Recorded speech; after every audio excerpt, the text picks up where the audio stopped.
Alright, so the belt that we're going to be changing today is going to be on my Kawasaki Brute Force 650. Now, I'm not going to go through the steps on how to remove the belt cover. If you want to see that video, and I highly suggest that you watch this video on when I did the KEBC mod where you remove the brake fork.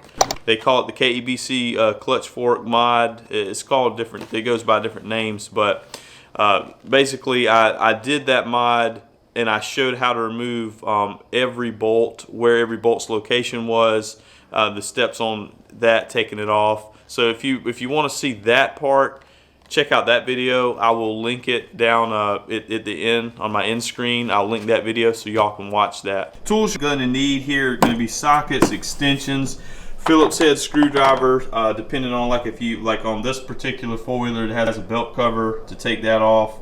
To do the vent boot. You're also going to need an air hose with some compressed air. So I've got this air chuck right here. You're going to want to blow out your clutches and the belt cover to get any dust and dirt out. You're also going to need some alcohol and a clean rag to go ahead and wipe the clutch surface off, as well as a Scotch-Brite or a Brillo pad. Now I don't have either one of those, but I do have some very fine 400 grit sandpaper that I'll show y'all how we can get this surface ready for the new belt. And obviously you're going to need a new belt. This is an EPI severe duty belt. Comes with a 1-year warranty, so you know, EPI, if you're familiar with the ATV market, stuff like that, EPI makes a lot of clutch springs, primary and secondary kits for, like, you know, if you want to run like big 30-inch tires and 14-inch wheels and all that stuff, you know, with the high horsepower machines. So I just went with this belt. It was a little more expensive, but it is a replacement for the Kawasaki OEM belt. It's just a little more robust. Like I said, first thing, you want to go ahead and locate your cover where your clutches are and your drive belt. So on this four-wheeler, it's on the right side. Now, like I said, I'm not gonna go through all the details on how to do this. Check out the video at the end of the screen. Also, I'll link that in the description as well for y'all to check out so you can see how to do this. All right, so I got my belt cover off and I wanted y'all to see this. If you can see, if you take yours off, you notice something's missing. That's that modification I did. Again, y'all, I highly suggest, if you don't live in a really mountainous terrain, you're kind of out in the country like I am, fairly flat. Also, if you know how to drive, it's not really that big of an issue if you know how to navigate like a downhill descent by blipping the throttle and engaging the clutch. Taking this out gives the bike a totally different kind of performance. I highly suggest y'all watch that video, take it out. If you don't like it, you can put it back in. I have loved it. I'll never go back to that engine braking system. And not really that dusty. Same thing with your clutches here.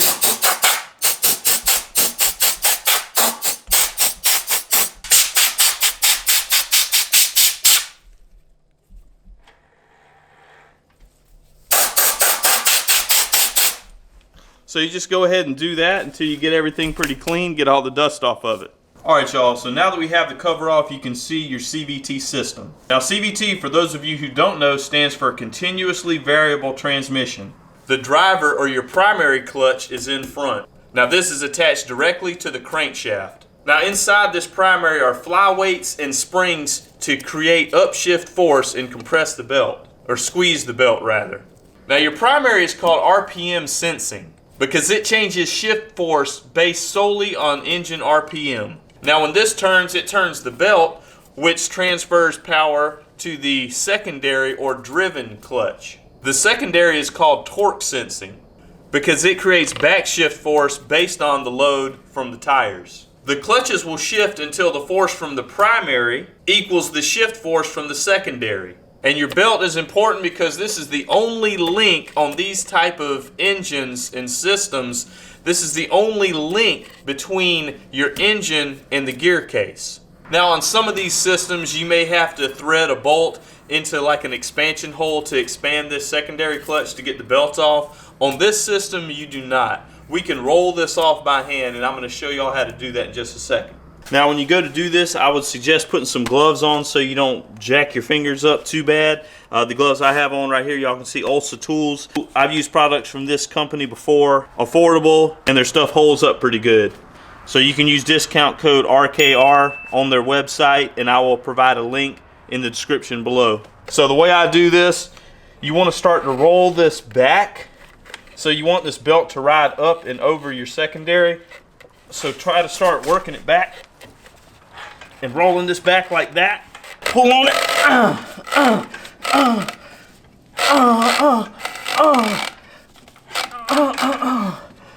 Just keep working it all.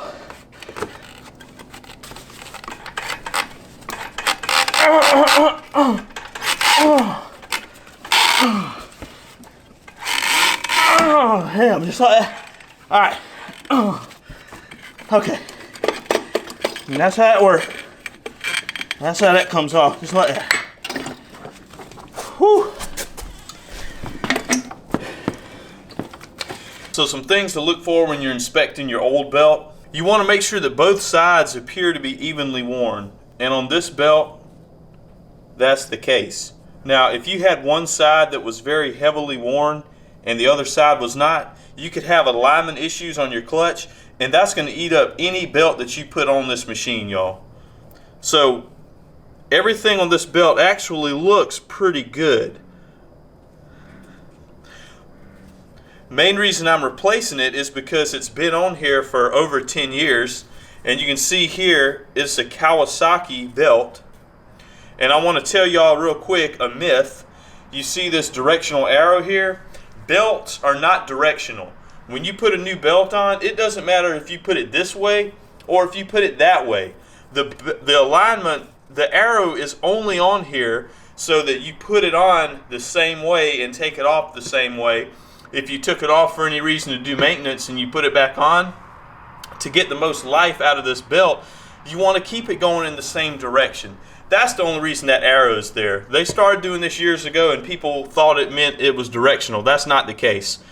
If your belt, like my new belt, does not have an arrow on it, this new EPI belt, you just put it so that you can read the letters when it's on the machine. So you can see right here, EPI. You just put it on this way. And if I take it off, I'll put it back on the same way. So also when you're looking at your belt, look for cracks or any signs of excessive heat, like if it's really burnt or like really heavily glazed over, you'd want to check for issues like that as well. Like I said, it's been on here about 10 years since I've gotten the machine back in 2011. It's 2021 now, so it's the same belt. I've never replaced it. And as you can see from the naked eye, it's hard to tell, but it just appears to me that this new one just may be a little bit thicker. And because I'm the man and y'all love me, I'm going to show y'all the actual Kawasaki manual, what it says concerning periodic maintenance procedures and talking about drive belt. Now, y'all can pause this video, rewind it, but it just shows you things to look for here. How to measure deflection, how much force to apply, how to do it. Y'all can see that. Now this is getting very technical, y'all. This is doing it to the T. And that's just showing when to replace it. I'm just replacing it because it's been 10 years since it's been on there. And I know it's time to replace it. This is drive belt removal. So they start by saying remove the drive pulley. Now you don't have to do this. Like I said, y'all, this is Kawasaki manufacturer by the book, white pillar, black and white. I mean, this is it, how to do it. Now, if you're out on the trail and your belt blows out, you aren't going to have the tools to remove your drive pulley. You're just not going to do it unless you're just some awesome mechanic. You're not going to be doing this out in the backcountry in the woods with a blown belt, removing this to get the belt off. I just showed y'all how to take the belt off by hand. But I'll let y'all look at this. You can pause the video, read it. But here it is right here, black and white for you, from Kawasaki. 9.9, 9.91 roughly width. Our new belt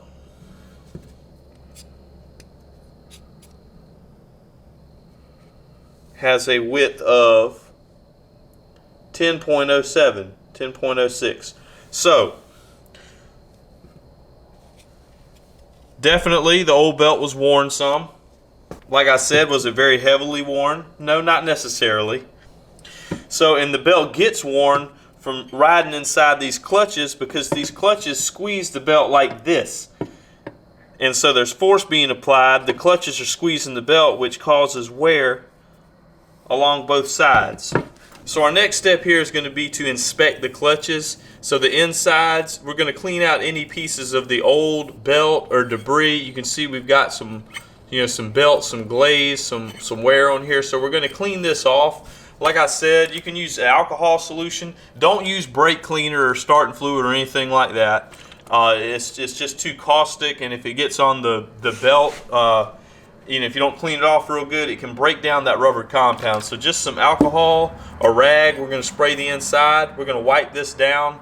And then, like I said, I've got some very, very fine sandpaper here that we're going to clean, just kind of clean the surface to get any kind of rubber glaze that may still be on there. And like I said, it's not going to be very rough. If you have a Scotch-Brite or a Brillo pad, you can use that too. But the pattern, the motion we want to do is just in and out, so just kind of up and down this way, not necessarily side to side.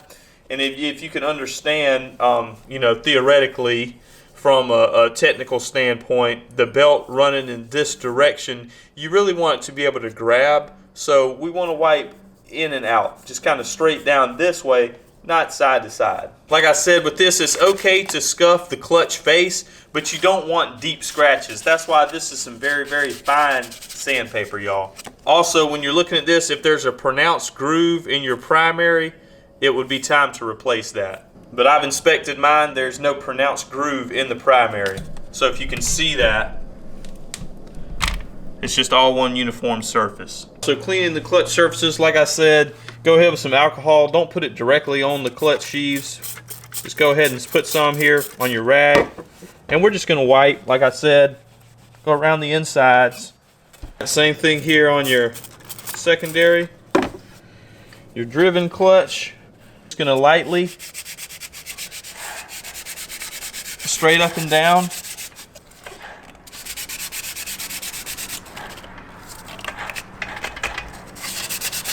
Scuff this surface.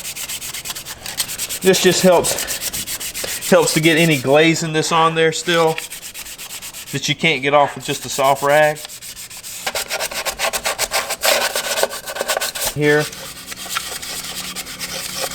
light scuffing.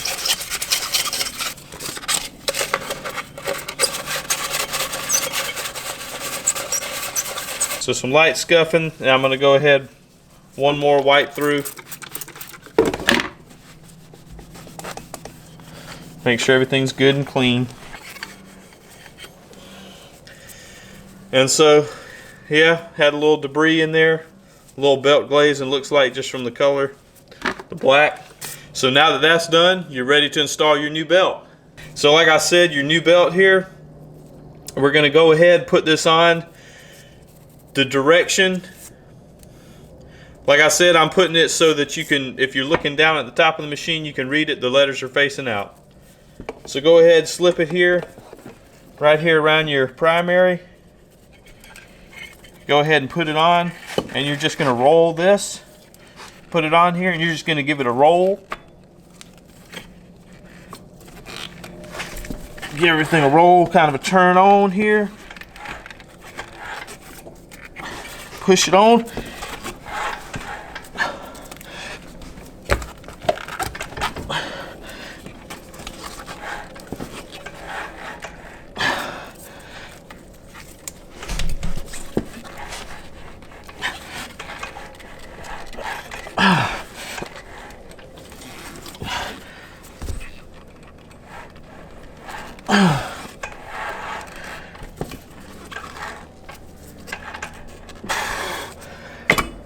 There you go.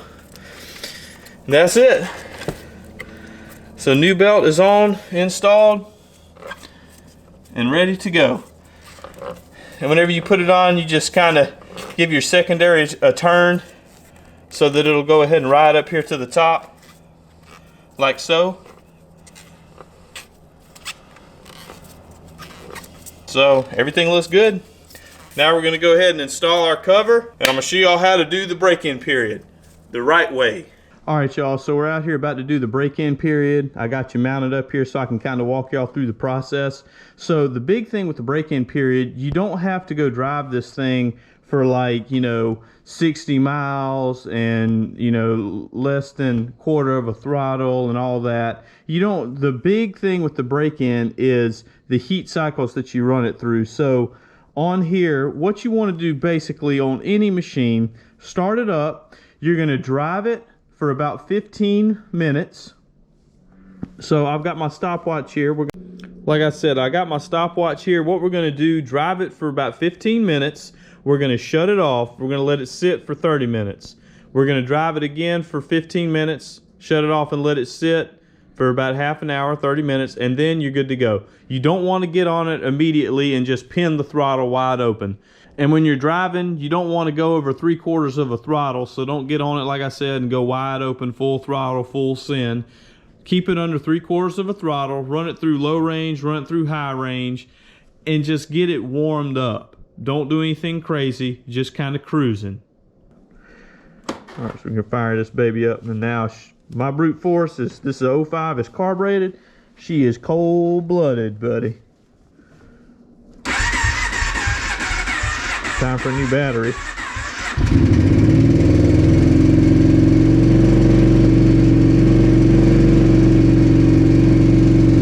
So, and also I got my clock right here, y'all can see. So, like I said, I work night shift. I got the night off. So we're out here doing this late. So about 2 a.m. we'll ride it to about 2:15. We'll shut it off, let it sit half an hour. Come back. All right.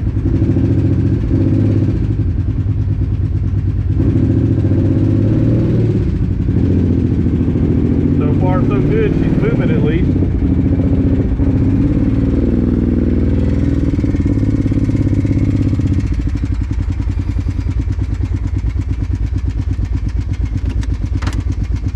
So I'm gonna put it in low range.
And we'll come back out here in a little bit and fire up again.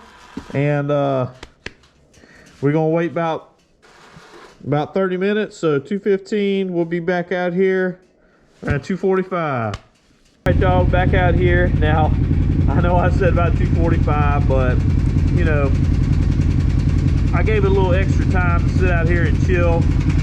Feeling the cover down here, still a little warm, but fairly cool for the most part. So we're gonna go ahead. Let's see, we'll say about 3:25.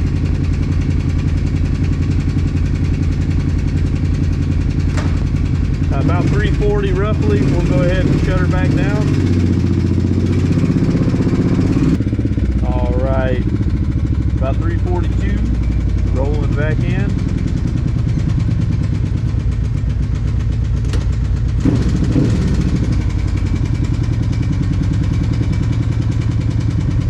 So now, only thing you have left to do with your bike is just let it sit another half an hour, let it cool completely down, and then get on this bad boy and take it full throttle. All right, y'all, final ride, 5 in the morning. For all practical purposes, the break-in period is complete. All right, y'all, so I'm down here on an abandoned street in Mexico. We're gonna go ahead and see how she runs.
It for this video. Thank y'all for watching. If y'all have any questions, just drop a comment. I'll be glad to answer them. I'll see y'all in the next video. I'm Kevin Reese. Like, comment, subscribe.